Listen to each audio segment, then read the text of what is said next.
A federal appeals court panel ruled Friday that President Donald Trump once again exceeded the scope of his authority with his latest travel ban. However, the Ninth U.S. Circuit Court of Appeals judges put their decision on hold pending review by the U.S. Supreme Court, meaning the ban involving 6 majority Muslim countries will remain in effect. The ruling says Trump's proclamation makes no finding whatsoever that simply being from one of the countries cited in the ban makes someone a security risk. Hawaii, which is suing to stop the ban, has argued that it will be harmed because families will be separated and university recruitment will be hampered. Sign up today for a free 30-day free trial of unlimited digital access. Earlier this month, the Supreme Court lifted temporary lower court orders that had prevented the latest ban from taking effect.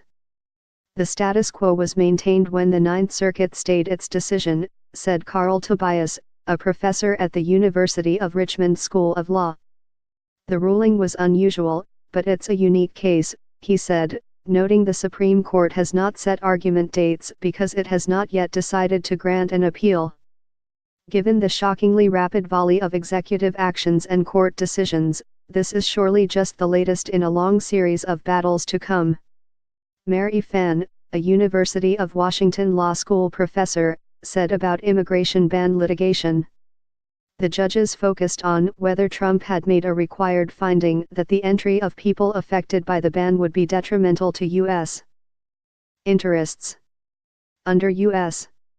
immigration law, such a determination must be made before barring 150 million potential travelers from Chad, Iran, Libya, Somalia, Syria, and Yemen, they said.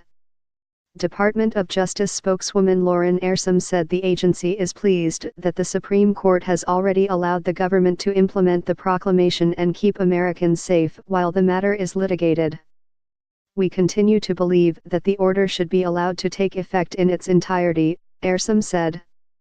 In a September proclamation, Trump said the ban was needed because the countries don't do a good job of verifying or sharing information about their citizens, and thus the government lacks sufficient information to assess the risks they pose to the United States. Trump relies on the premise that the Immigration and Nationality Act gives him broad powers to regulate immigration, the judges said, but for the president to block entry, he must first legally prove that person's entry would be detrimental to the interests of the United States. National security alone is not a talismanic incantation that once invoked, can support any and all exercise of executive power under immigration law, the decision said. I have always believed that the rule of law, reinforced by Hawaii's values, will win the day, Hawaii Attorney General Doug Chin said in a statement Friday. Make no mistake, our values of diversity and inclusion are America's values, and they will light the way even through our darkest of hours. Noah Purcell, the Solicitor General for the Washington State Attorney General's office, who argued that states' challenge to Trump's first travel ban, was pleased with the Ninth Circuit opinion.